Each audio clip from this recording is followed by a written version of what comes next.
Yes, I'm a man. I'm not Ellen DeGeneres either. And I'm glad to have you guys all here tonight. So, the singer I'm singing with, Gerald Potts, we've known each other for a little while, and meeting Gerald Potts is one of the weirdest experiences of my life. Gerald, this is kind of public information, but he's kind of a double whammy of a person. He's got Tourette's, which is awesome that he can sing, but he also has diabetes. And I remember eating with him, and I look across the table at him, and he looks me dead in the face. And I'd only heard a few of his tics before. He looks me dead in the face and he says, "I have diabetes!" But it was just a little above his speaking voice, so I was confused whether it was a tic or it was a speaking voice. And I looked at him and went, "Okay." And then I asked him about it later, and he was like, "Yeah, I have no clue. I don't know which one it was." So that was interesting. I just came back. Me and Gerald are in the Anderson University Chorale. I'm an AU student.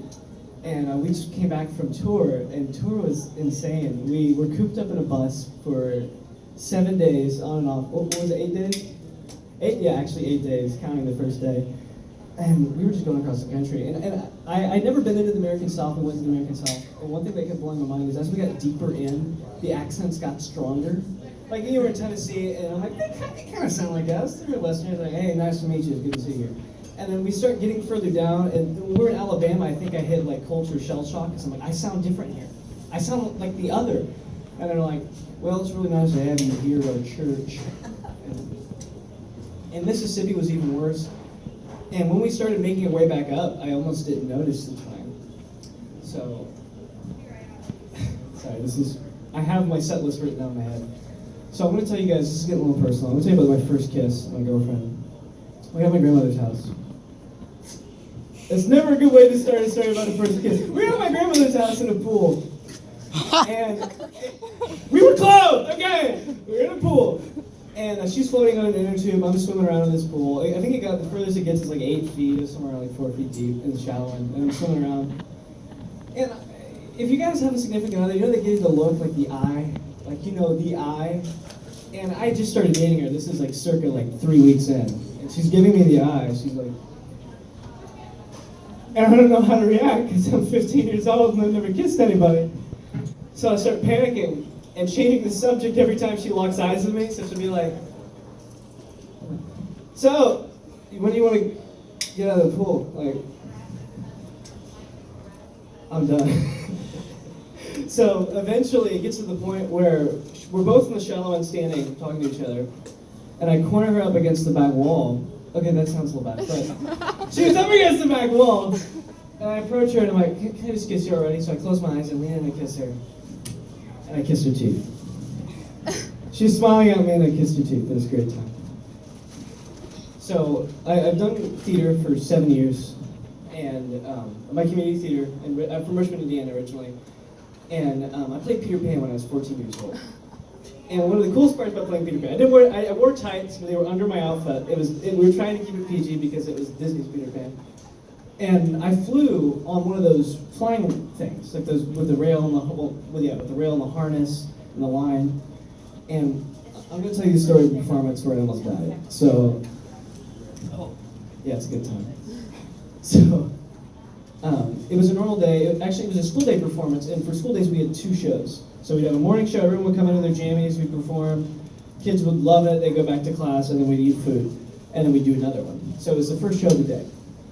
And we get to the part where I'm in the darling kid's bedroom, and I had 2 lines. I had one line I was supposed to jump through the window. They would yeet me with a really like strong cord, and I would swing forward, and I free fell for 8 feet. And I had to stick the landing, which was kind of a cool spectacle because I had pixie dust in my hand. Talking about the most extra entrance, I would just see the window swing open and then I was in a room. But I was still attached to that line, and I had to give her that line. So I remember still being attached to that line. I would go off stage, and someone was supposed to change the line for me. They did. They flicked it to another one that was supposed to go back and forth, up and down, unlike that one that was just static. So I'm on stage. And I get to the part where I'm supposed to fly. Well, no, flashback. I bend over to pick up my shadow as I'm talking to Wendy. And the moment I T-bow like this, the wire magically like unclaps, and I hear something go zip above me, and my heart sinks. And I lean over to the girl playing Wendy and I go, my mind came off. She goes, yeah, I know. What am I supposed to do? So I wung it, and we get to the part where I was supposed to be like flying for the first time. It's supposed to be this huge spectacle. And I get to the corner of the bed, and I'm like, why am I even doing this?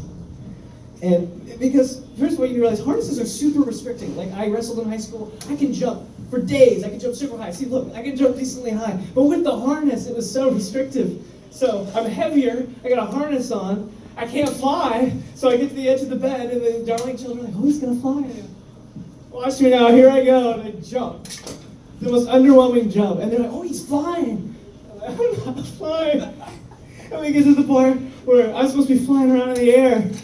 And I wasn't flying around in the air. And, it was hilarious.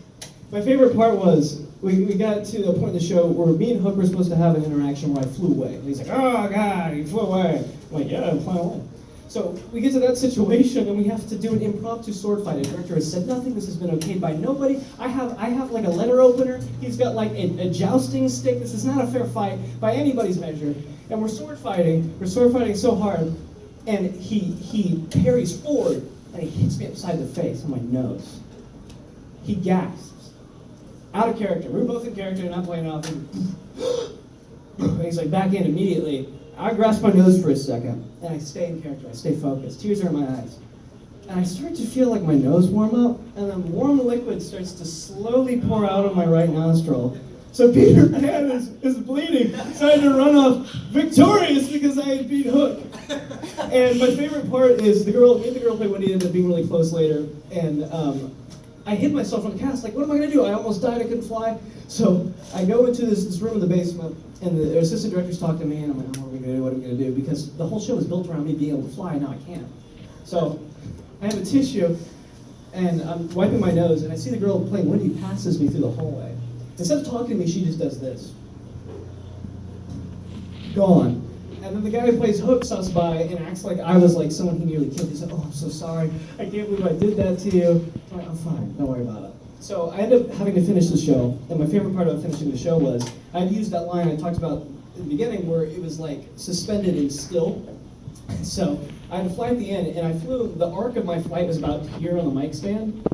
So someone grabbed me by my ankles and just let me go like a yo-yo, and like a pendulum, barely getting off the ground. It was one of the weirdest things. And one of my friends ended up asking, because it was a school day show, a lot of kids saw it.